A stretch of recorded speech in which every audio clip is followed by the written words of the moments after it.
Nityananda Sri Advaita Gadadhara Shri Gaur Vrinda. Krishna Hare Krishna, Krishna Krishna Hare Hare, Hare Rama, Rama Rama, Hare Hare. So Srila Prabhupada wrote one book called Beyond Birth and Death.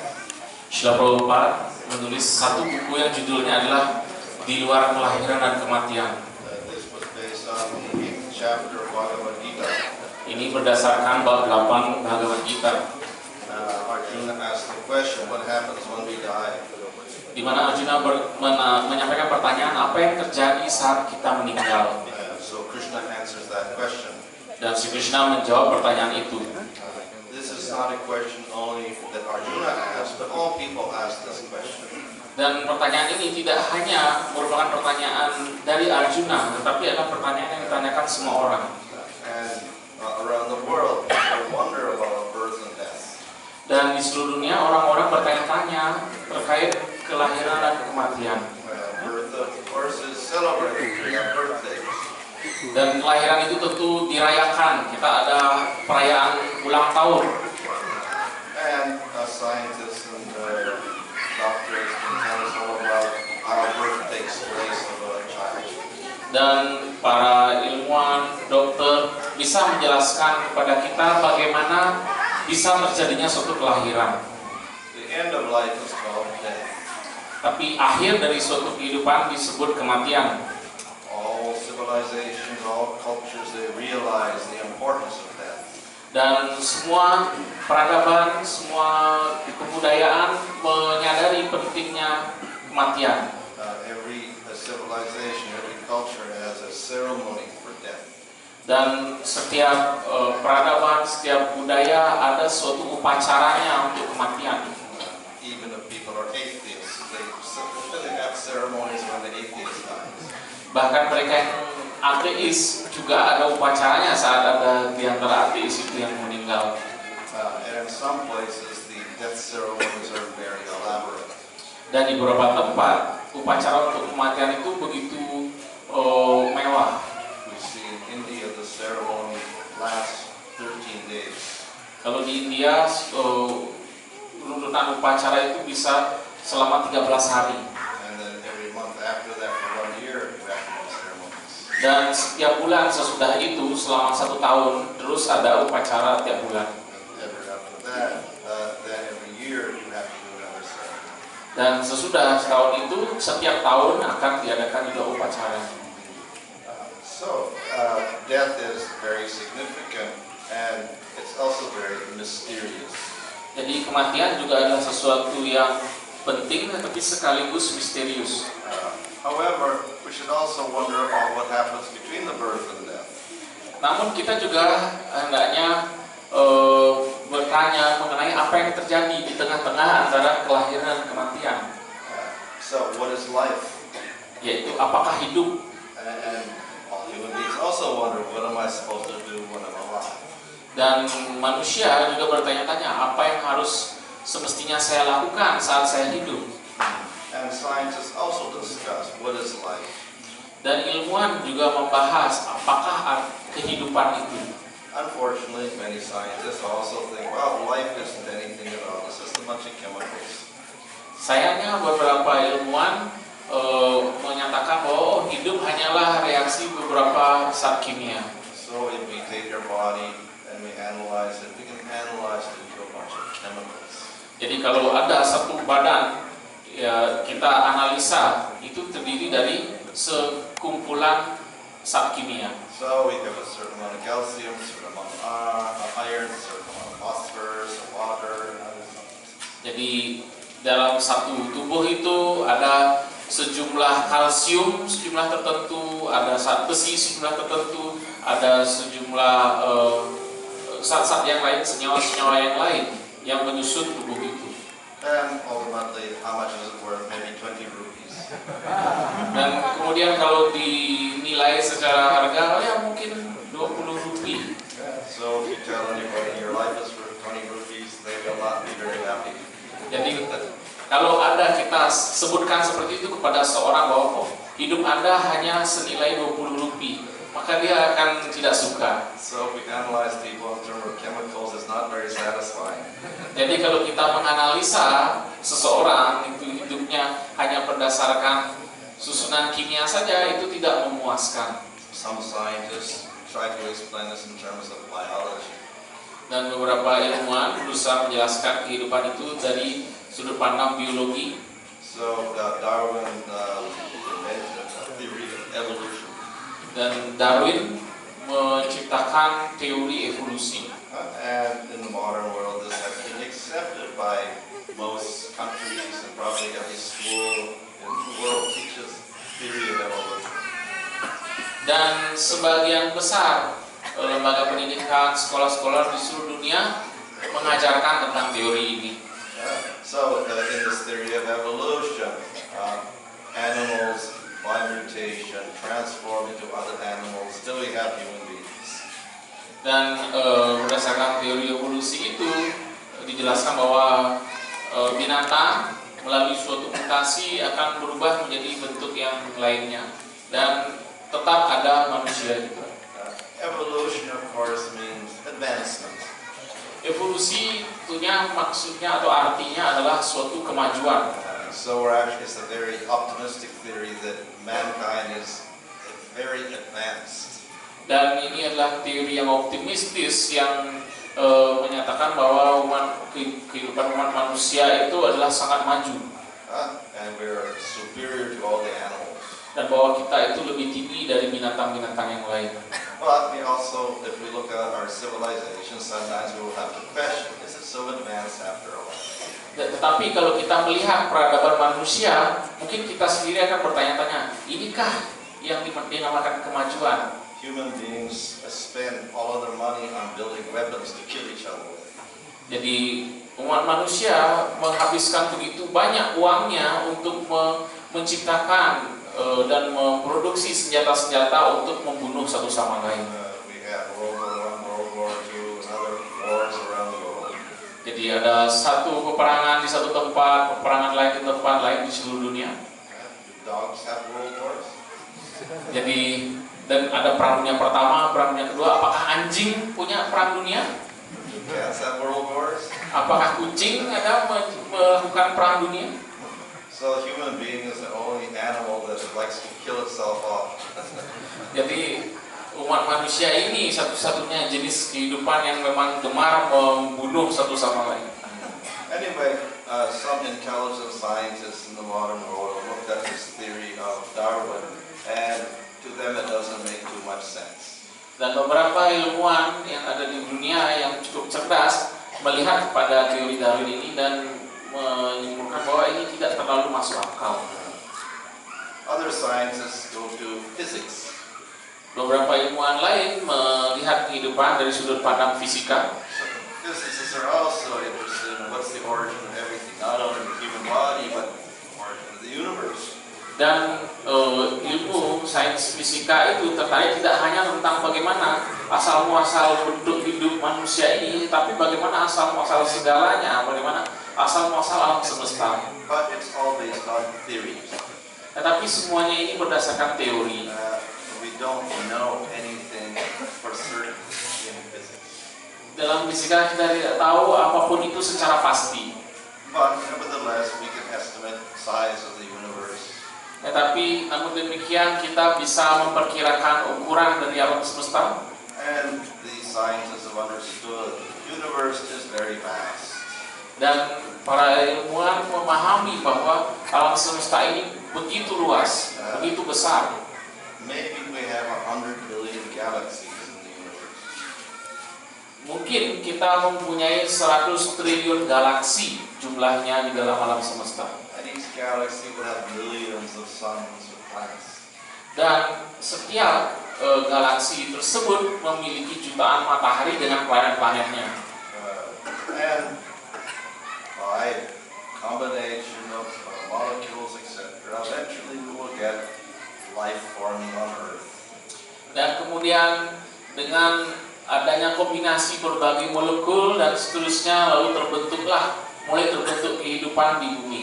But again, the answer to what is life is it's all a matter of chance. Dan sekali lagi kemudian jawaban terhadap pertanyaan apakah kehidupan itu hanya kemudian dapat kesimpulan bahwa itu hanya karena kebetulan. And human beings are not too much attracted to such theories. They're not attracted to these theories. Dan sebagai manusia kita tidak tertarik kepada teori-teori seperti itu. So we keep asking the question, what is life? Sehingga kita meneruskan bertanya, apa itu kehidupan? And as Prabhupada points out in his speaking, we are always asking these questions. Who are we? Why do we exist? Where do we come from? Where are we going? Jadi sering kita menanyakan hal ini, siapakah diri kita, dari manakah kita berasal, kemana nantinya tujuan kita, untuk apa kita di sini. But if we go to the wise, intelligent people who are called scientists, we don't get a very satisfying answer. We don't get a satisfying answer. Tetapi kalau kita kemudian mendatangi para ilmuwan dengan pertanyaan seperti ini, kita tidak mendapatkan jawaban yang memuaskan. However, the Vedic scriptures give us very, very satisfying answers. Tetapi kesusastraan Weda memberikan kita jawaban-jawaban yang sangat memuaskan. The word Veda itself means knowledge. Kata Weda itu sendiri artinya pengetahuan. So if we consult these scriptures, we get very good explanations. Jadi kalau kita merujuk atau melihat dari sastra, kita akan mendapatkan jawaban-jawaban yang sangat memuaskan. So if we go just to the second chapter of Bhagavad Gita, Krishna explains who we are. Dan kalau kita buka bab kedua Bhagavad Gita, Sri Krishna menjelaskan siapakah sesungguhnya diri kita. Whereas the scientists think we are material bodies, Bhagavad Gita says, no, you're not the body, you are the eternal soul. Jika para ilmuwan menjelaskan bahwa kita adalah badan ini, maka Bhagavad Gita menjelaskan bukan, Anda bukan badan material ini, Anda adalah jiwa atau sang roh. So the body takes birth, the body ages, the body dies, but the soul in the body is eternal. Jadi badan inilah yang mengalami kelahiran, badan inilah yang mengalami pertumbuhan dan penuaan, dan badan ini pula yang mati, tetapi sang jiwa, sang roh itu bersifat kekal. So this is a completely different explanation of what is life. Jadi ini adalah suatu penjelasan yang sepenuhnya berbeda terkait apakah kehidupan itu. It's got nothing to do with matter, nothing to do with chance. Jadi kehidupan itu tidak ada kaitannya dengan materi, maupun kehidupan itu bukan sesuatu kebetulan. The or the soul is life, and it is eternal. Jadi atma atau sang roh itu, itulah kehidupan dan sifatnya kekal.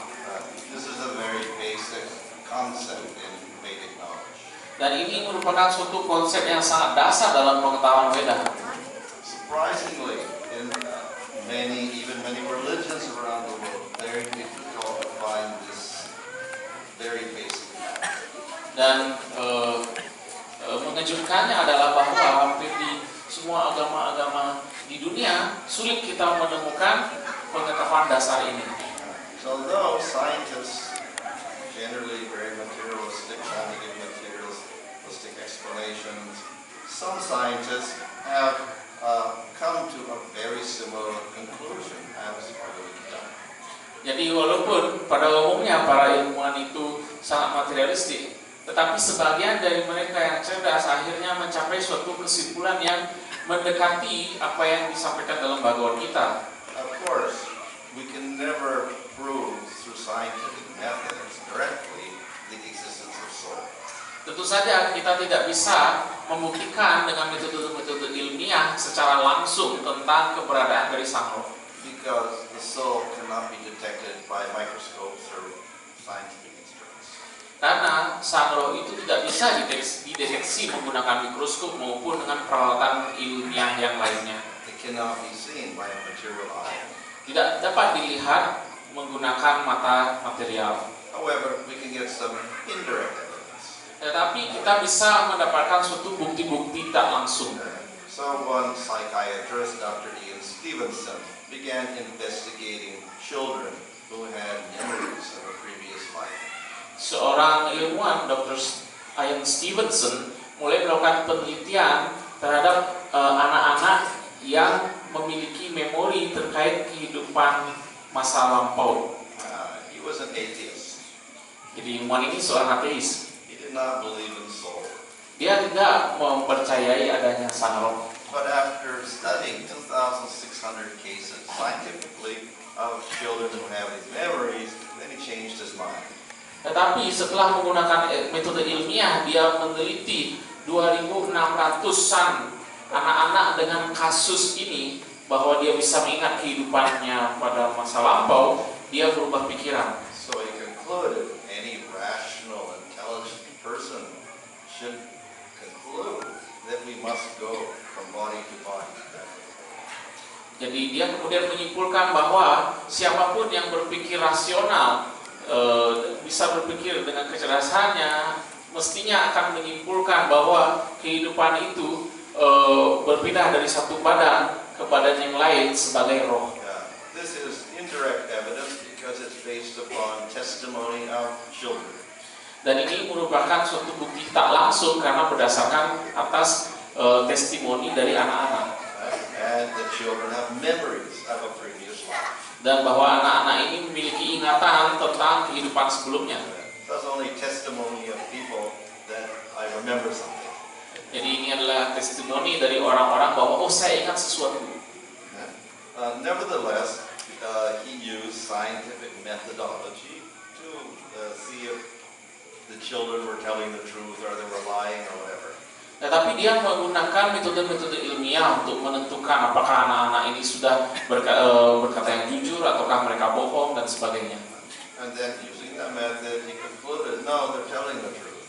Dan menggunakan metode itu dia menyimpulkan, oh tidak, anak-anak ini memang menyampaikan sesuatu yang sejujurnya. So he concluded that actually it's not evolution of bodies that we're interested in.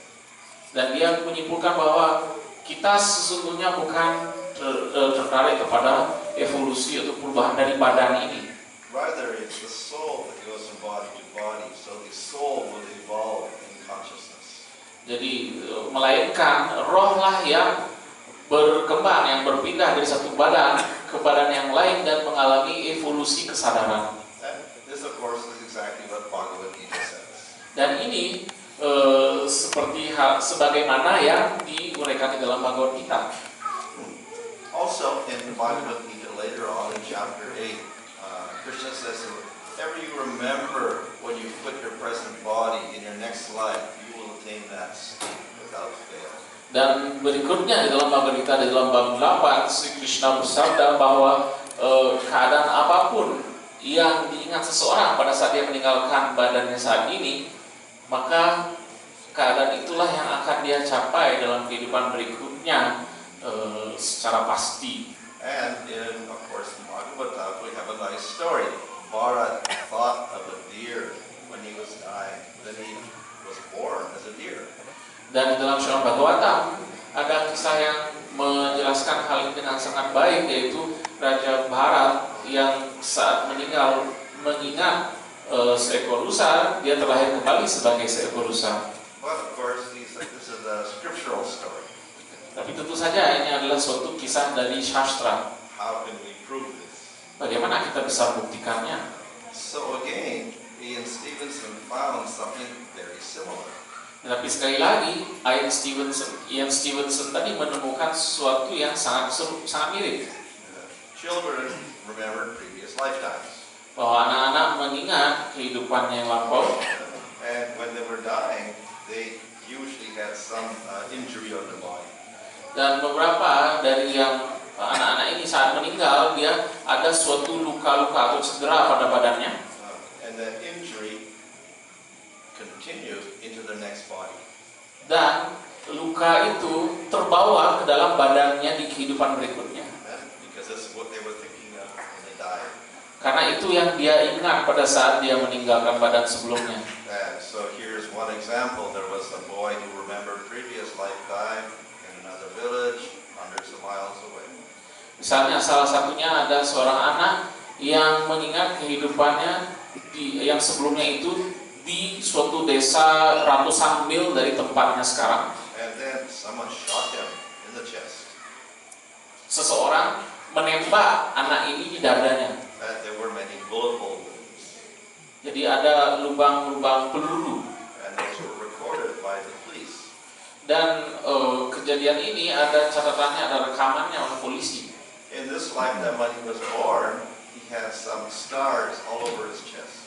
Dan dalam kehidupan berikutnya, dia dilahirkan itu ada tanda seperti bintang-bintang itu di dadanya. And when he grew up, also the scars were in there. Scars, dia bekas luka. Jadi saat dia bertumbuh lebih tambah besar juga masih ada itu bekas luka. But the scars are exactly the same pattern as the bullet hole wounds in previous life. Dan bekas-bekas lukanya ini polanya itu persis seperti lubang-lubang peluru dari kehidupannya yang sebelumnya. So this is one case, many cases like that. Dan ini tidak hanya satu kasus, ada banyak kasus yang seperti ini. Here we see a picture, someone born, no fingers on one of the hands. Seperti di sini ada yang dilahirkan dengan tangan satunya itu tidak ada jarinya. Looks very peculiar. Nampaknya aneh. Previous lifetime, this person remembers that got all the fingers cut off. Dan dia ingat bahwa dalam kehidupan sebelumnya itu jari-jarinya terpotong. And that's how the person died. Dan saat itu seperti itulah dia meninggal. There is a photograph of a boy with no ear. Yang sedangkan di sebelahnya ada foto seorang anak yang tidak punya telinga, daun telinga. Previous lifetime, the boy remembers he was shot in the head, ear was blown out. Dan dia ingat dalam kehidupan sebelumnya dia tertembak di kepala di mana daun telinganya itu sampai terlepas. So in other words, the impressions of their body when they were dying got implanted into their next body. Jadi dengan kata lain, suatu kesan yang terjadi pada badannya sebelumnya itu kemudian terwujud di dalam badannya yang baru dalam kehidupan berikutnya. So because Dr. Ian Stevenson was a scientist, he recorded all of his data very methodically. Dan karena Dr. Ian Stevenson adalah seorang ilmuwan, dia mencatat dan merekam semua datanya ini secara sangat dengan mengikuti suatu metodologi. And thus some scientists are taking his data and his conclusions seriously. Sehingga ilmuwan-ilmuwan yang lain mengambil data darinya dan kesimpulannya itu secara serius. And what was his conclusion? Actually, we're not the body. The soul goes from the body. Dan dari sana disimpulkan bahwa kita bukanlah badan ini, kita adalah roh yang berpindah dari satu badan ke badan yang lain. So scientists also have recorded some other indirect proof. Dan ilmuwan juga sudah mencatat atau merekam suatu bukti tak langsung yang lain. This is also based on testimony. Dan ini juga berdasarkan testimoni. So some people almost die, but they come back to life. Jadi beberapa orang itu hampir mati, tapi kemudian dia hidup kembali. But when they almost die, heart stops and brain stops. Jadi saat di dalam keadaan hampir mati itu, jantungnya terhenti dan otaknya juga terhenti. So if the brain stops, they should have no memories, no vision, nothing. Jadi semestinya pada saat otak itu berhenti bekerja, mestinya dia tidak ada ingatan, tidak ada suatu visi atau penglihatan dan sebagainya. But people have memories of that. Tetapi ada orang-orang yang memiliki ingatan akan kejadian itu. So some doctors became very curious, these patients, talking about memories when they're supposed to be dead. Jadi dokter-dokter ini menjadi sangat ingin tahu tentang bagaimana pasien-pasiennya bercerita tentang memori atau ingatan pada saat semestinya mereka itu tidak sadar sudah hampir mati itu. And they were very astonished by what these patients who almost died said. Mereka sangat takjub pada apa yang disampaikan oleh para pasien-pasiennya yang hampir mati ini. They all had very similar experiences. Hampir semuanya, jadi semuanya memiliki pengalaman yang sangat mirip satu sama lain. They came from different countries, different nationalities, different religions. Jadi pasien-pasien ini latar belakangnya dari negara yang berbeda, dari agama yang berbeda, dari belahan bumi yang berbeda. They were different ages. Dan latar belakang umur yang juga berbeda-beda. But they had very similar experiences. Tapi semuanya memiliki pengalaman yang serupa. They could see themselves separating from their dead body. Mereka bisa melihat dirinya itu sebenarnya terpisah dari badannya yang mati. The brain is dead, how can they see anything? But nevertheless, they saw a dead body, they saw themselves separating from the body. Jadi di badan itu otaknya mati. Jadi bagaimana mungkin dia melihat sesuatu atau mengingat sesuatu, tapi dia menceritakan dirinya itu terpisah dari badannya dan dia melihat badan yang mati. Many could even remember what the doctor did, what the doctor said, what the nurse did, what the nurse said. Dan banyak diantaranya yang bahkan mengingat apa yang dilakukan oleh sang dokter, apa yang dikatakan oleh dokternya, apa yang dilakukan oleh perawatnya, apa yang dikatakan oleh perawatnya. A common experience is they go through a long tunnel. Dan suatu pengalaman yang umum diantara orang-orang ini adalah bahwa mereka melalui suatu terowongan yang panjang. And they come out the other side, and it's a world full of light. Dan ketika keluar di ujung satunya dari terowongan itu, mereka mendapati dirinya di suatu tempat yang sangat terang benderang. And they feel very peaceful, there's no pain. Dan mereka merasa sangat damai dan tidak merasakan rasa sakit. And then they may see people, of course they're not material, but they see these images of people. Dan kemudian mereka bisa melihat ada orang-orang. Sometimes dead relatives, sometimes Buddha, sometimes God, sometimes Christ, whatever. Jadi terkadang yang dilihat ada kerabatnya, orang tuanya kah, mungkin dia merasa melihat Tuhan atau melihat Buddha atau melihat Yesus. And these entities, they will speak with them through the mind, not by words. Dan kemudian mereka bercerita bahwa yang ditemui atau yang dilihat itu berbicara kepada mereka tidak secara verbal, tapi melalui pikiran. They also get a review of all the events of their life. Dan mereka juga mendapat kilas balik tentang apa yang terjadi dalam hidupnya. And after all this experience, these people understand, oh, I'm not the body, I'm something else. Dan setelah berbagai pengalaman ini, orang-orang ini kemudian memahami bahwa saya bukan badan ini, saya sesuatu yang lain. And when they come back to life, they actually change their lives. Dan setelah mereka bisa kembali ke badannya, tersadar kembali, mereka kemudian mengubah hidupnya. Because they realize all the activities they did before this time were actually very useless. Karena akhirnya mereka menyadari segala kegiatan yang telah mereka lakukan sebelumnya, sebelum pengalaman itu, adalah sesuatu yang sia-sia. And so various doctors did research on this, and they came to the same conclusion. Jadi berbagai dokter melakukan penelitian terhadap fenomena ini dan mereka mencapai pada suatu kesimpulan.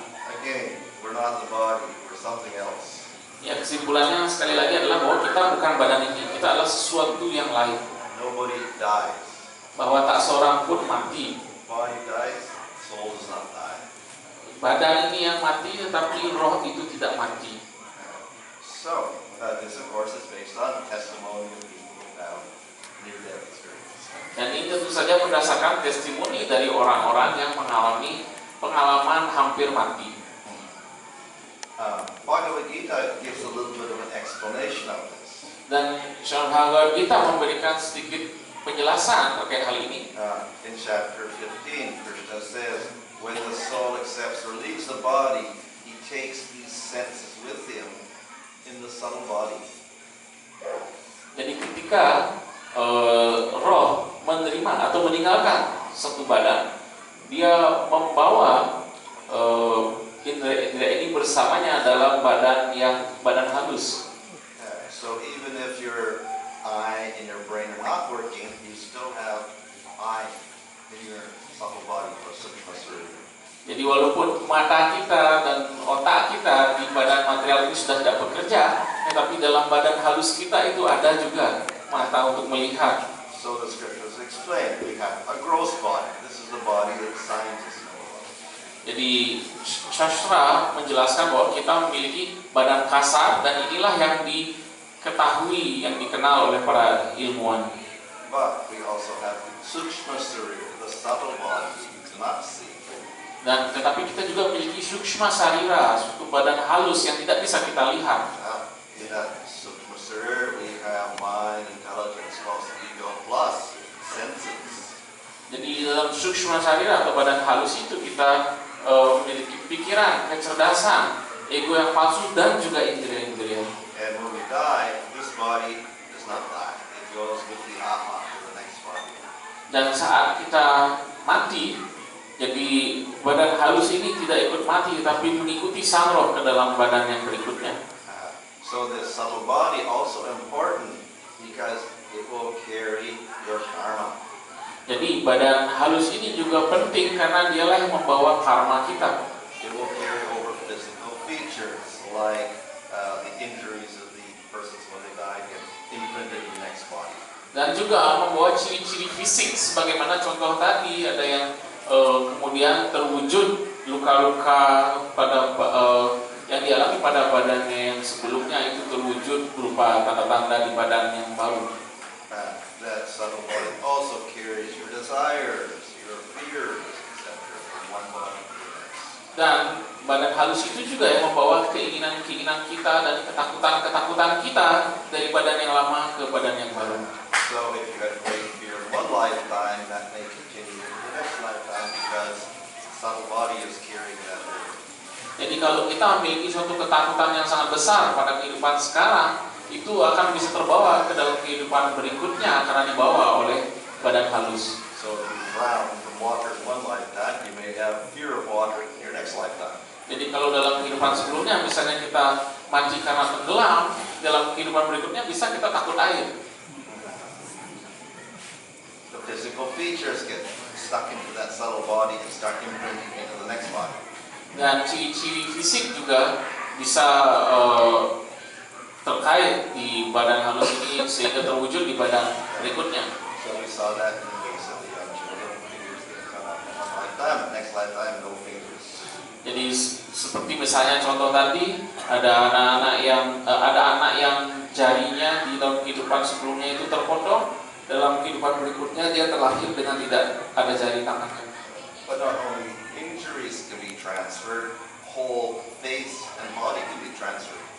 Tidak hanya ciri-ciri seperti luka dan sebagainya, cedera seperti itu yang bisa terpindahkan, tapi bahkan sampai ciri-ciri seperti ciri wajah dan sebagainya pun bisa terbawa. Yeah. On the right hand side we see a photograph of a person called Jeffrey Keane, 1995. He was a fireman in New York City. Jadi di sebelah kanan ada seorang bernama Jeffrey Keane, dan ini foto tahun 1995. Dia adalah seorang petugas pemadam kebakaran. On the left hand side we see a photograph of a General Gordon 100 years previously.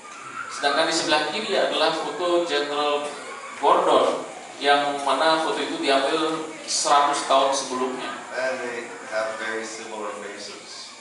Dan dari keduanya wajahnya sangat mirip. Families are not related at all. Sedangkan dari keduanya keluarganya tidak ada hubungan sama sekali. But this Jeffrey King, somehow he started to have memories of his 100 years previous lifetime. Tetapi Jeffrey Keane ini kemudian mulai memiliki memori tentang apa yang terjadi dalam kehidupan sebelumnya yang lebih dari 100 tahun dulu. Now, Jeffrey King had a friend in the fire department in New York City. His friend was called Zaleta. And 100 years previously, the general had another friend who was called Wilcox. And they also looked similar. Dan yang tadi di departemen pemadam kebakaran itu punya teman, yaitu Zaleta, dan temannya ini di kehidupan sebelumnya juga adalah teman dari jenderal itu, yaitu Wilcox. So all of these things were carried over into the subtle body, life after life, until it came into its present body. Jadi berbagai hal atau ciri ini terbawa dari kehidupan ke kehidupan berikutnya sampai kehidupan yang sekarang. Okay. So the third factor carry over is your karma. Dan faktor ketiga yang dibawa dalam badan halus itu juga adalah karma. You do selfish activities which harm other living entities. That result, the karma is stored in your subtle body, next body. It may manifest. You will get equal suffering on yourself. Jadi kalau dalam kehidupan sebelumnya kita berbuat hal yang tak baik yang menimbulkan penderitaan bagi makhluk lain, lalu itu menjadi suatu karma yang terbawa dalam badan halus, lalu di dalam kehidupan berikutnya terwujud menjadi bahwa kita juga mengalami penderitaan yang diakibatkan oleh makhluk lain. So all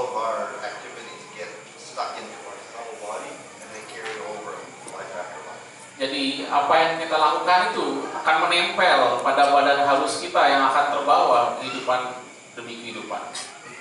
So, if we can realize that we're the soul, not the body, we can become very peaceful. Jadi kalau kita bisa menginsyafi bahwa kita ini adalah roh bukan badan material ini, maka kita bisa menjadi sangat damai. The soul itself will have natural happiness. The soul of natural happiness. Sang roh itu sendiri akan memiliki suatu kebahagiaan yang alami. So, Bhagavad Gita tells us we have to reach this level, getting beyond the body, understanding the soul, then we become a yogi. Dan Bhagavad Gita memberikan bahwa kita harus sampai pada level ini yang di mana kita memahami kita bukan badan ini, bahwa kita adalah sang roh. Barulah kita bisa menjadi sampai menjadi seorang yogi. Unfortunately, our senses, our mind, intelligence, and false ego push us in the opposite direction. So we don't understand we are the Atma. We think we're the body. We're in ignorance. Tapi sayangnya indera-indera kita, pikiran kita, kecerdasan dan ego kita justru mendorong kita ke arah yang sebaliknya. Bukan bagaimana kita menginsafi bahwa kita adalah Atma, tapi kemudian kita menerima atau menganggap diri kita adalah badan material ini, dan karena itu kita berada dalam kebodohan. And thus the scriptures describe the Atma sitting in a chariot drawn by wild horses. Dan dengan demikian sastra menguraikan bagaimana Atma itu seperti penumpang pada suatu kereta kuda yang ditarik oleh kuda-kuda yang liar. And the Atma doesn't know where he's going because the horses are pulling him here and there. Jadi Atma ini tidak tahu kemana dia akan dibawa karena kuda-kuda yang liar ini menarik ke sana kemari. This is also described in the second chapter of Bhagavad Gita. Ini juga diuraikan di dalam bab 2 dari Bhagavad Gita. If you meditate on sense objects, you develop attachment. From attachment comes desire. From desire comes anger. Jadi seseorang yang memusatkan pikirannya pada objek-objek indria itu akan mengakibatkan timbulnya keterikatan, dan dari keterikatan timbullah keinginan, dan dari keinginan timbullah amarah. From anger arises bewilderment. From bewilderment comes loss of memory. Dan dari amarah timbullah kebingungan. Kebingungan itu kemudian mengakibatkan hilangnya memori atau ingatan. From loss of memory comes loss of intelligence. Dari hilangnya memori atau ingatan itu timbullah hilangnya kecerdasan. When we lose intelligence, we do everything we're not supposed to. Jadi kalau kecerdasan kita hilang, kita akan melakukan hal-hal yang tidak semestinya kita lakukan. We commit sinful activity, we get bad karma. Kita melakukan kegiatan berdosa yang mengakibatkan kita mendapatkan karma yang buruk. And thus in the next lifetime, we become degraded. Sehingga dalam kehidupan berikutnya kita menjadi merosot. So in this way, the mind, the senses, intelligence, etc. are pushing us around in this material world. We do action, we get impressions, they go back into the mind, all under ignorance. Dan dengan seperti inilah pikiran, kecerdasan dan indera-indera itu terus mendorong kita ke dalam siklus ini yang mengakibatkan kita terus-menerus menderita dalam kehidupan yang material ini, dan inilah di mana kita berada dalam kebodohan. So because of the desires, anger, and greed in the mind, we end up with continual suffering. Jadi karena ada keinginan, amarah, dan keserakahan di dalam pikiran, ini membuat kita terus berada dalam penderitaan. And in this way, we take birth, we live, we die, pushed into another body by karma, we're born, we live, we die, and we continually repeat this cycle. Dan karena itu kemudian kita dilahirkan, kita hidup, kita mati lagi, dan kita kemudian didorong lagi ke dalam kehidupan yang lain, semua oleh karma kita. So this is like a circle. It is called a chakra. Dan ini adalah seperti suatu lingkaran yang disebut cakra. So this is the chakra of samsara. Jadi ini merupakan cakra dari samsara. We take continual birth in the material world. Kita terus mengalami kelahiran di dunia material. This is a Buddhist representation of our karma. Jadi ini adalah penggambaran dari karma kita secara Buddhis. We have 6 divisions. di sini ada 6 bagian. You could be a human being, you could be a devata, you could be a demon, you could be an animal, you could be a ghost, hellish. This is for human beings, depending on your. Jadi 6 bagian di situ, bisa menjadi manusia, bisa menjadi dewa di surga, bisa menjadi raksasa, bisa menjadi binatang, bisa berada di neraka, bisa menjadi hantu. All because the mind is put around here and there by no intelligence. Ini karena pikiran didorong sana kemari oleh indera-indera tanpa adanya kecerdasan. So the wheel of karma is a circle, no beginning and no end. Jadi roda karma itu adalah suatu lingkaran di mana tidak ada ujung pangkalnya, ujung awal dan akhirnya. So it is very difficult to get out of that wheel of karma. Dan sangat sulit kita keluar dari lingkaran roda karma itu. But Scripture gives us a method by which we can stop this. Tetapi Shastra memberikan kita suatu metode bagaimana kita bisa menghentikan hal ini. We can change all of our karma. Kita bisa mengubah semua karma kita. Human beings have free will. Jadi bentuk kehidupan manusia itu memiliki suatu kebebasan keinginan. By making intelligent choices, we can destroy the wheel of karma. Dengan mengambil pilihan-pilihan yang cerdas, kita bisa menghentikan atau menghancurkan roda karma tadi. So, our actions in this lifetime will determine next life. Jadi apa aksi atau kegiatan kita pada kehidupan saat ini menentukan bagaimana kehidupan berikutnya. If we do actions in sattva good, then we get a nice result, that is heavenly places like Svargaloka. Kalau kita tindakan kita itu dalam sattva guna, maka hasilnya kita akan mendapatkan hasil yang baik dalam kehidupan berikutnya, yaitu kehidupan kelahiran kehidupan di swarga. If we do actions in Rajagun, we become human being or Rakshasa. Kalau kegiatan kita lebih banyak dalam rajaguna, mungkin kita akan terlahir kembali sebagai bentuk manusia atau sebagai raksasa. If we do activities in Tamagun, we become a ghost, an animal, plant, go to hell. Ya, sedangkan kalau kegiatan kita itu lebih banyak tamugun, kita mungkin dilahirkan sebagai binatang, sebagai hantu, atau di neraka. So if we can choose the right action, we can elevate ourselves. Jadi kalau kita bisa memilih tindakan yang tepat, kita akan bisa mengangkat diri kita. But very difficult for us to choose sattvic over tamasic action. Very difficult. Tetapi sangat sulit bagi kita memilih lebih memilih sattwik daripada yang tamasik. So scriptures give us a method by which we can do this.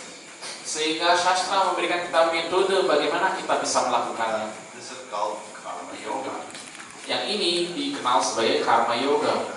Through the system of karma yoga, you follow rules. By the rules, you elevate from tamagun to rajagun to sattvagun.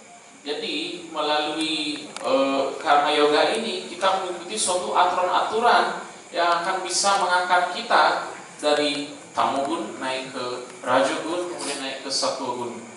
But this will take many lifetimes. Tapi ini membutuhkan banyak kehidupan. If you start at the bottom of the system in tamagun, you are sudra. Kalau kita mulai dari bagian terbawah dari sistem ini, dari tamogun, kita mulai dari sudra. But if you follow the rules of the sudra and karma yoga, gradually you get purified, and then you start going into rajagun. Jadi kalau kita benar-benar mengikuti aturannya dari karma yoga ini, saat kita sebagai sudra, kemudian nanti kita mulai diangkat dari tamogun itu menjadi ke rajaguna. And when you're a mixture of rajagun and tamagun, you follow the rules for vaishya. Saat kita dalam keadaan campuran antara rajaguna dan tamoguna, kita berada di menjadi vaishya. Over many lifetimes, you become purified by following those rules, and then you get into rajagun. Dan setelah banyak kehidupan dengan mengikuti dengan ketat aturan-aturannya, kita akan diangkat sampai rajaguna. Then you follow rules for kshatriya. Lalu kita akan mengikuti aturan-aturan bagi kshatriya.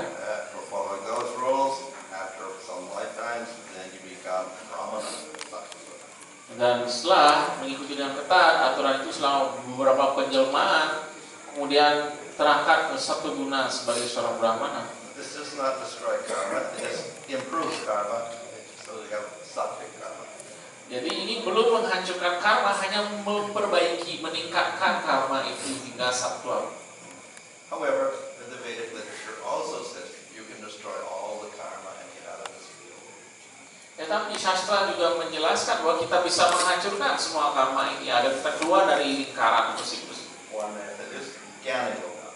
Jadi satu metodenya adalah Jnana Yoga. If you reach Sattva Gun, then you begin philosophical study of Vedanta and new austerities. Jadi saat sudah mencapai Sattva Guna, maka akan bisa mulai mempelajari Vedanta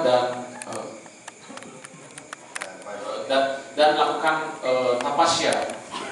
By doing this, you can destroy all your karma. Dan dengan melakukan ini kita bisa menghancurkan karma kita. Another method is Ashtanga Yoga.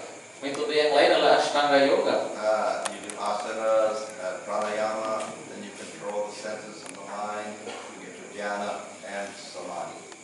Jadi melalui Ashtanga Yoga kita mengendalikan indera-indera kita dengan cara asana, pranayama, kemudian ada dhyana, dan pada akhirnya sampai kepada samadhi. By doing this, again, you can destroy all the karma. Dengan melakukan ini juga kita bisa menghancurkan semua karma kita. But Jnana Yoga and Ashtanga Yoga both are rather difficult and they take a long time. Tetapi baik itu Jnana Yoga maupun Ashtanga Yoga, dua-duanya itu sulit dan membutuhkan waktu yang sangat lama. The third method of destroying all your karmas is Bhakti Yoga. Dan metode ketiga untuk menghancurkan semua karma kita adalah melalui Bhakti Yoga. So this is easier than Jnana Yoga or Ashtanga Yoga. Dan yang ini lebih mudah daripada Jnana Yoga ataupun Ashtanga Yoga. Instead of stopping the senses of the mind, we engage the senses of the mind in serving Krishna. Jadi kita bukannya menghentikan indera-indera dan pikiran itu, tapi menyibukkan indera-indera dan pikiran itu dalam pelayanan kepada Krishna. So we serve Krishna, expressing our devotion or bhakti. Jadi kita melayani Sri Krishna dengan mengekspresikan, menunjukkan cinta kasih rohani kita atau bhakti kita. So in the Bhagavad Gita, Krishna recommends Bhakti Yoga as the best process to get beyond birth and death. Dan dalam Bhagavad Gita, Sri Krishna bersabda memberikan bahwa Bhakti Yoga ini adalah cara terbaik untuk bisa kita keluar dari siklus kelahiran dan kematian. So Bhakti Yoga is a very powerful process. Jadi Bhakti Yoga adalah suatu proses yang sangat perkasa. The other yogas, Karma Yoga, Nishkama Karma Yoga, Jnana, and Ashtanga Yoga are within the gunas, Stamagun, Rajagun, Sattvagun. Jadi metode yang lain seperti Karma Yoga, Nishkama Karma Yoga, Jnana Yoga, dan Ashtanga Yoga itu masih berada dalam lingkup guna atau triguna itu. But Bhakti Yoga is beyond the gunas, it is nirguna. Sedangkan Bhakti Yoga itu melampaui ke tiga guna atau disebut nirguna. So it is a very powerful process to take us beyond the gunas, beyond karma. Dan ini adalah suatu proses yang sangat kuat, sangat perkasa untuk bisa mengeluarkan kita dari karma. So normally our senses, mind, intelligence pull us into ignorance. Jadi biasanya indera-indera kita, pikiran dan kecerdasan kita menarik kita kepada kebodohan. But by the process of Bhakti Yoga, we engage our senses, mind, intelligence, etc. in serving Krishna, and through that we realize soul, but we also realize Krishna. Sedangkan melalui Bhakti Yoga, indera-indera, pikiran dan kecerdasan kita itu diarahkan kepada bakti kepada Sri Krishna, dan dalam proses itu kita menginsafi diri kita sebagai sang roh, tapi tak hanya itu, kita juga menginsafi Sri Krishna. So we utilize the ear, hearing about Krishna, hearing Bhagavad Gita. Jadi kita gunakan telinga kita untuk mendengar tentang Krishna, mendengarkan Srimad Bhagavatam, mendengarkan Bhagavad Gita. We utilize the eye to see the form of Krishna. Kita gunakan mata untuk melihat wujud Sri Krishna. We use the voice to glorify Krishna. We do kirtan. Kita gunakan suara kita untuk mengagungkan Sri Krishna. Kita lakukan kirtan. We use the nose to smell incense and flowers offered to Krishna. Kita gunakan hidung kita untuk mencium wangi dari dupa maupun bunga yang telah dipersembahkan kepada Sri Krishna. And we use the tongue to taste prasada offered to Krishna. Dan kita gunakan lidah kita untuk mengecap, mencicipi prasada yang telah dipersembahkan kepada Sri Krishna. And we use the whole body to dance for Krishna. Kita gunakan seluruh badan kita untuk menari untuk Sri Krishna. We use the mind to meditate on Krishna. Kita gunakan pikiran untuk dipusatkan, berpikir atau bermeditasi pada Sri Krishna. So we have all sorts of methods to engage all of our senses in the body. Jadi kita memiliki semua metode yang digunakan untuk menyibukkan semua bagian dari badan kita ini. However, Lord Chaitanya has said that the most powerful method in bhakti is Nam Sankirtan, chanting the holy name. Dan Sri Chaitanya Mahaprabhu menyatakan bahwa metode yang paling perkasa dari semuanya ini adalah pengucapan nama Sri Krishna, Harinam Sankirtan. So all the different processes of bhakti, Nam Sankirtan is the most powerful. Jadi dari semua proses-proses bhakti ini, nama Sankirtan adalah yang paling kuat, paling perkasa. This is the best process for controlling the mind, destroying karma, getting us beyond birth and death. Jadi ini adalah metode yang terbaik untuk bisa kita mengendalikan pikiran, menghancurkan karma, dan melampaui kelahiran dan kematian. And thus at the end of Bhagavad Gita, Krishna says, abandon all varieties of religion, all dharma, surrender unto me, it's Bhakti Yoga, I shall deliver you from all slippery reactions, do not fear. Dan karena itu pada akhir Bhagavad Gita, Sri Krishna mengatakan, tinggalkanlah segala jenis dharma dan hanya berserah diri kepadaku. Dan yang mana itu artinya adalah Bhakti Yoga. Jadi aku akan menyelamatkanmu dari berbagai reaksi dosa, janganlah takut. So birth and death should no longer be a mystery for us. Jadi kelahiran dan kematian semestinya tidak lagi menjadi misteri bagi kita. We can transcend birth and death. Kita bisa melampaui kelahiran dan kematian. Very easily we do that through the process of bhakti and Nam Sankirtan. Jadi dengan mudah kita bisa melakukan hal itu melalui bhakti Harinam Sankirtan. So we accept these truths of Bhagavad Gita and then we are considered to be successful. Dan kalau kita menerima kebenaran-kebenaran ini dari Bhagavad Gita, maka kita dikatakan sukses. At the end of Bhagavad Gita it is concluded you get eternal prosperity, victory, wealth, and righteousness. Dan pada akhir Bhagavad Gita disimpulkan bahwa kita akan mendapatkan dari situ mendapatkan kemenangan,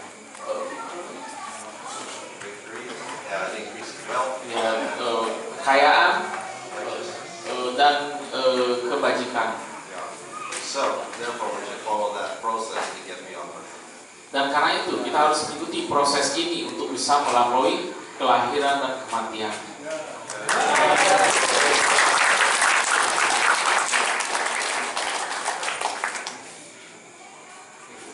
Silakan jika ada pertanyaan dari Prabu Damataji.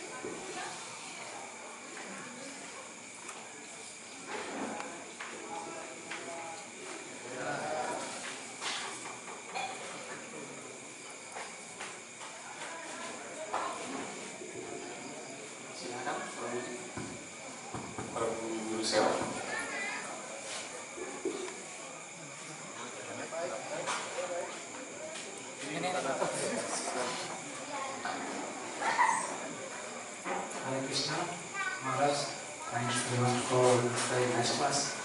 Pertanyaan saya adalah tadi Maharaj menjelaskan tentang karma. Nah di Bali sering sekali kita dengarkan bahwa benar nggak itu ada karma kolektif? Kita sering disebutkan bahwa itu karma karena leluhur segala macam. Apakah itu yang real atau bagaimana? Mohon dijelaskan. Hare Krishna. So before you have explained about karma, and in Bali we often hear about collective karma or common karma. is that something that's true that there's karma, like there's karma from maybe our ancestors that affect us and others like that? So, karma is very complex. Karma itu sangat rumit. We are individuals, but we also have relationship with all sorts of people. Kita adalah individu, tetapi kita memiliki berbagai jenis hubungan dengan berbagai jenis orang. So generally, to simplify things, we just trace karma when you do karma from one life to the next life. It's like that's more complicated than that because people are influencing each other. Jadi biasanya demi penyederhanaan kita runut karma itu berdasarkan apa yang kita lakukan sekarang, kehidupan sebelumnya, yang sebelum-sebelumnya kita lakukan. Tapi sebenarnya jauh lebih rumit dari itu karena kita memiliki hubungan-hubungan dan interaksi dengan yang lain. So sometimes the karma gets shared among several people. Jadi terkadang karma itu adalah sesuatu yang kita berbagi di antara beberapa orang. So if that continues for many lifetimes, then it becomes very complex. Dan kalau ini berlanjut dalam banyak kehidupan, maka akan menjadi lebih rumit dan lebih rumit lagi. However, it's also very difficult for us if we just look at the events in this world to conclude one way or the other if it's through karma or not. Dan juga sangat sulit bagi kita hanya dengan kita melihat kejadian-kejadian di dunia material ini lalu kita bisa menyimpulkan, oh ini karena karma kelompok dan sebagainya. However, sometimes we see in terms of memories of past lifetimes that people sometimes they do come in groups, they incarnate in groups. Tapi terkadang juga kita melihat berdasarkan tadi bagaimana ingatan terhadap kehidupan sebelumnya, terkadang memang dilahirkan dalam berkelompok seperti itu. We saw the case of the two firemen who were previous generals together, now they're firemen. Seperti contoh kasus yang tadi ada dua petugas pemadam kebakaran yang terlahir lalu memiliki kehidupan bersama di mana dalam kehidupan yang lampau mereka juga kawan. Then sometimes we get maybe 5 or 10 or 15 people, previous lifetime, it comes in group in this lifetime. Terkadang bisa mungkin 5, 10, 15 orang begitu yang terlahir lagi dalam kehidupan berikutnya secara bersama-sama.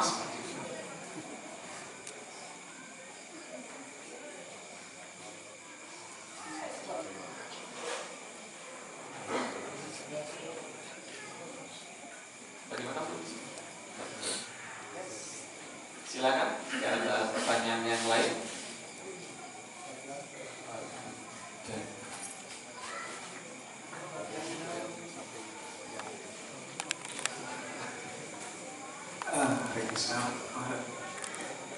Singkat saja pertanyaan saya pernah mempelajari tentang vibrasi dan law of attraction.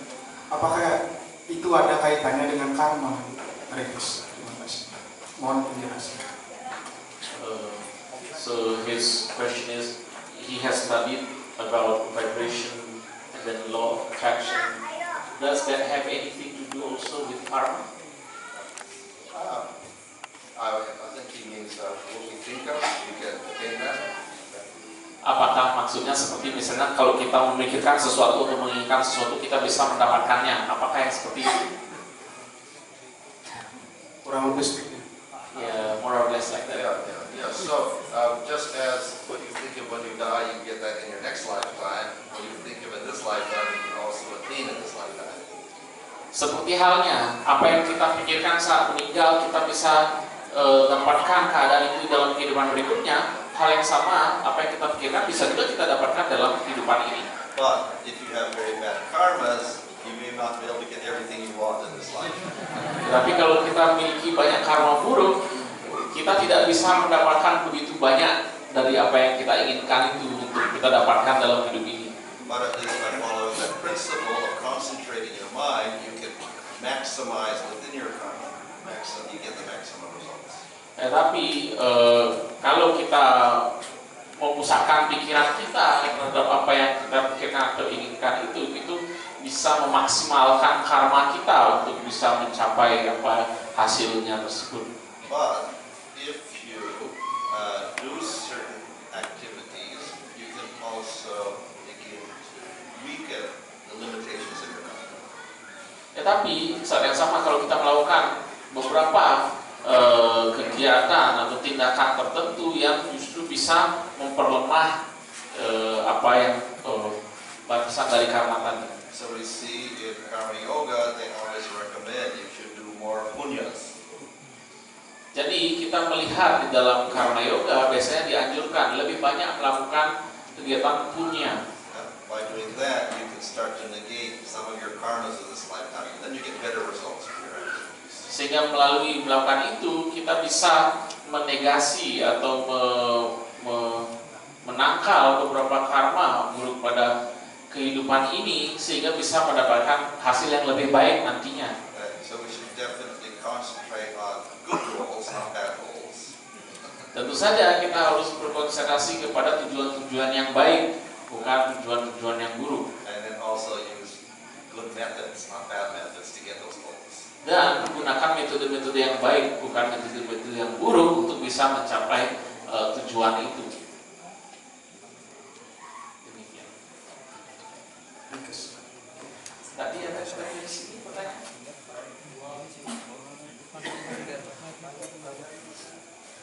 Itu ada di belakang juga. Dari sini sebelah utara. Hare Krishna, terima kasih kelasnya bagus. Saya baru selama ini saya tahu hanya secara simpel saja bahwa badan halus itu hanya pikiran, kecerdasan dan ego palsu. Tapi Maharaj tadi menjelaskan tentang bahwa di sana juga ada senses tapi ini dalam bentuk subtle, di mana kalau kita hidup senses itu berbeda dengan mind. Apakah senses yang subtle itu bersama dengan mind ketika badan kasar itu tidak ada? So all this time, his understanding is that the subtle body is mind, intelligence, and false ego. But right now, he gets new information that there is also senses in the subtle body. So in our material body, the senses are separate or different from the mind. How about in the subtle body? Is it one, or is it also something different, or a different part of the subtle body there? Well, the subtle body, like the gross body, is complex. Jadi badan halus seperti halnya badan kasar ini juga adalah sesuatu yang rumit. And like this body, it has organs, hands, and feet. It also has senses. Jadi seperti halnya badan kasar ini memiliki berbagai organ, berbagai anggota badan seperti tangan dan kaki dan juga memiliki indera-indera. In the story of Pranjana and Bhagavatam, we see when Pranjana dies, he takes with him his pranas and his senses. Jadi dalam kisah Maharaja Puranjana, kita lihat bagaimana saat Maharaja Puranjana meninggal, dia membawa beserta dirinya itu prana dan indera-inderanya. So we actually have two sets of senses. The gross one here that drops away when you die, plus the other subtle sense that separates. Jadi kita memiliki dua set indera-indera, yaitu indera-indera yang ada pada badan kasar ini yang nantinya akan membusuk saat badan ini mati, dan juga satu set indera-indera yang ada pada badan halus. So the senses are so called because they have a function of giving you perception on the subtle level. Jadi disebut sebagai indera-indera karena memiliki fungsi untuk menjadikan kita mendapatkan persepsi secara di level yang halus. And the mind is functions for memory and thinking power, etc. Sedangkan pikiran fungsinya adalah untuk memori dan kemampuan berpikir.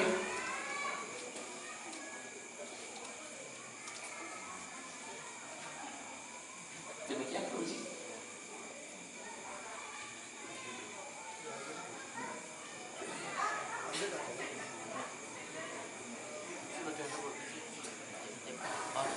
Hare Krishna. Terima kasih. Kelasnya sangat luar biasa. Jadi saya ada apakah perbintangan itu yang mempengaruhi kehidupan orang-orang di bumi ini? Kadang-kadang mereka berhadapan dengan hal-hal yang buruk seperti misalnya contohnya COVID yang kemarin ini apakah ada hubungannya pengaruh perbintangan itu dengan karma ini? This question is is about does astrology have any also relation or effect from karma? Like in the past time, some time ago we had COVID, does this has anything to do? So, is there any relationship between astrology and karma? Well, astrology is a method of predicting the karmas of this lifetime. Astrologi adalah suatu metode di mana untuk meramalkan karma dari hidup ini. Right? So when the astrologer predicts when you get sick, when you get a promotion in job, when you get married, etc., he's merely predicting the karmas which are due to your past activities, past lifetime. Jadi melalui astrologi itu diprediksi tentang apa, bagaimana nantinya, misalnya pekerjaannya akan seperti apa, pernikahannya akan bagaimana dan sebagainya. Dan ini prediksi ini berdasarkan bagaimana karma yang dilakukan pada kehidupan sebelumnya. And usually the bad karmas are the ones due to some bad plans. Jadi pada karma-karma yang buruk kemudian dikatakan diakibatkan oleh planet-planet yang buruk. And nobody likes the suffering of the bad karma, so they want to get improvement. So astrologer will give us some recommendations. Jadi karena orang-orang tidak ingin mendapatkan karma-karma yang buruk itu, lalu melalui astrolog kemudian akan memberikan rekomendasi-rekomendasi. So you have to pacify the angry planet. Ya, harus menenangkan planet-planet yang marah itu. So you have to do prayers, you have to do charities and things like that. Melakukan suatu upacara, suatu doa, suatu dharma. So basically we do some punya to lessen the bad karma of this lifetime. Jadi dengan demikian kita melakukan suatu punya untuk mengurangi efek karma buruk. But this prayashchitta or atonement will never destroy your karma. Tetapi prayascita atau penyucian atau penebusan dosa ini tidak akan menghancurkan karma kita. So bhakti yoga will destroy all the karma. Hanya bhakti yoga yang akan menghancurkan semua karma itu.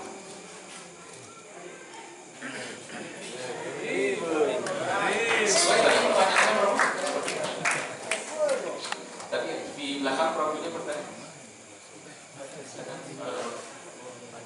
Ini profilnya tadi bu.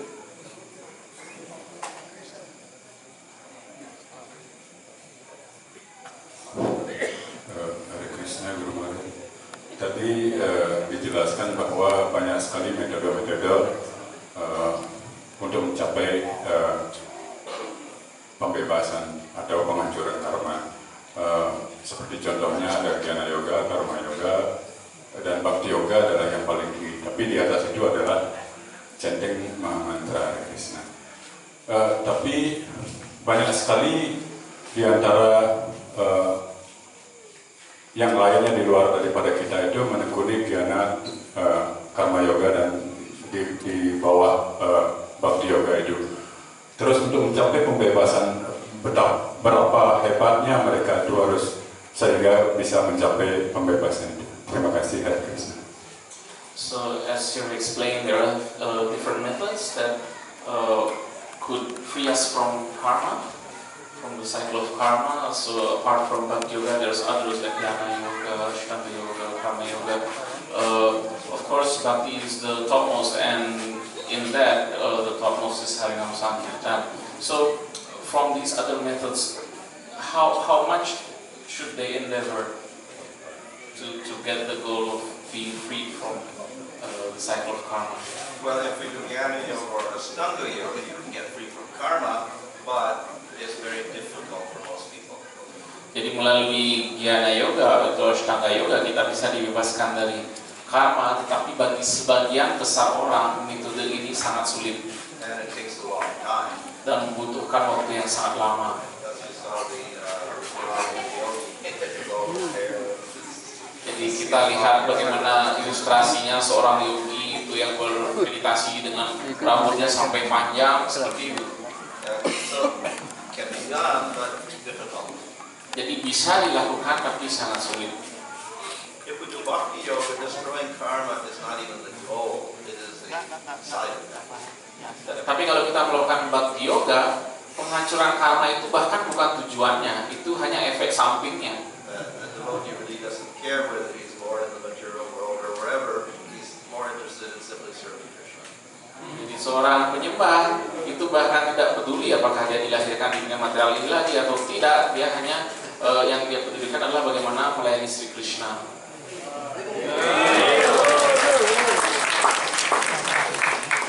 However, the Lord is very merciful and He bestows prema, or unconditional love and bliss. Tetapi Tuhan Yang Maha Esa begitu berkarunia sehingga beliau memberikan karunia cita kasih yang tanpa syarat pada para makhluk hidup.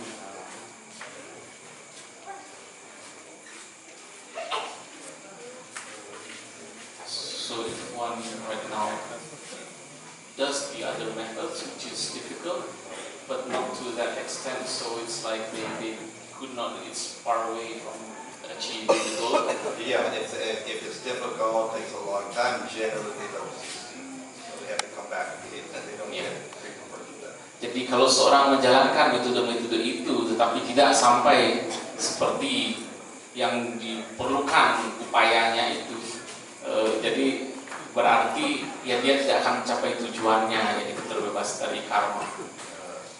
Krishna is very merciful, so the bhakti yoga, even if you make a mistake, Krishna is very forgiving.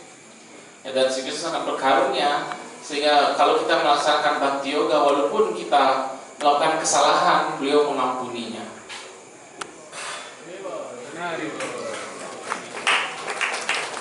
Silakan, Bang di belakang. Terima kasih. Hare Krishna Maharaj. Jadi tadi terkait penjelasan bahwa badan kita ini terdiri dari badan halus dan badan kasar.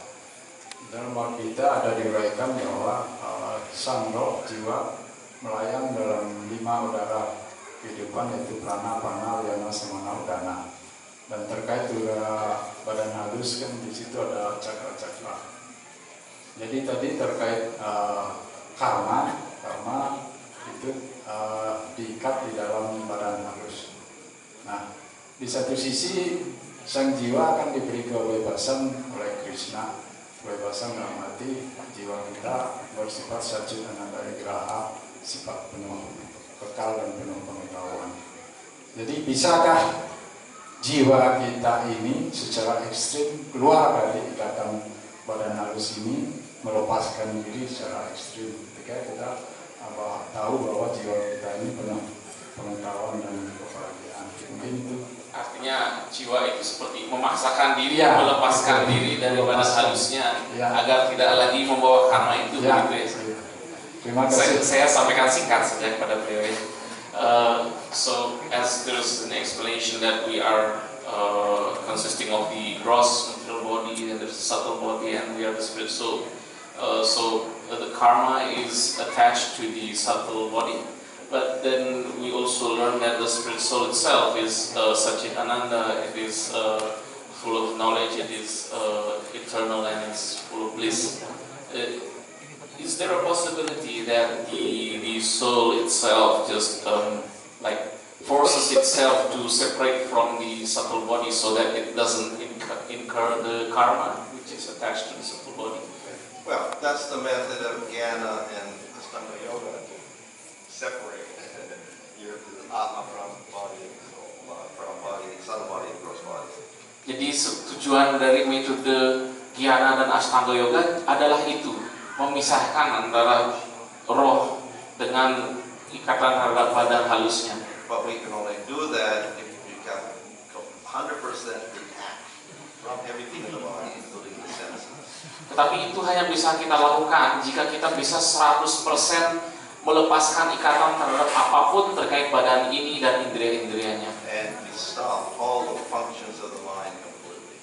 Dan kita menghentikan segala fungsi pikiran itu sepenuhnya. So that is the goal of yoga, to stop all mental functions 100%. When you do that, then you're free from your subtle body and gross body. Jadi itu tujuan dari yoga sesungguhnya, menghentikan segala fungsi mental, fungsi pikiran kita dan dengan demikian akan bisa memisahkan sang roh itu dari badan halusnya. But in Bhakti Yoga, instead of stopping the functions of the mind, we direct them all. Tetapi dalam Bhakti Yoga bukan kita menghentikan fungsi dari pikiran itu, tapi mengarahkannya dalam pelayanan kepada Sri Krishna. So that's a much easier process. Dan itu adalah proses yang jauh lebih mudah.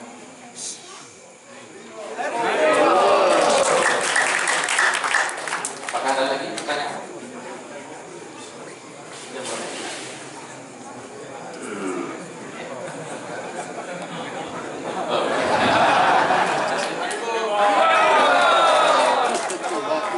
Di YouTube.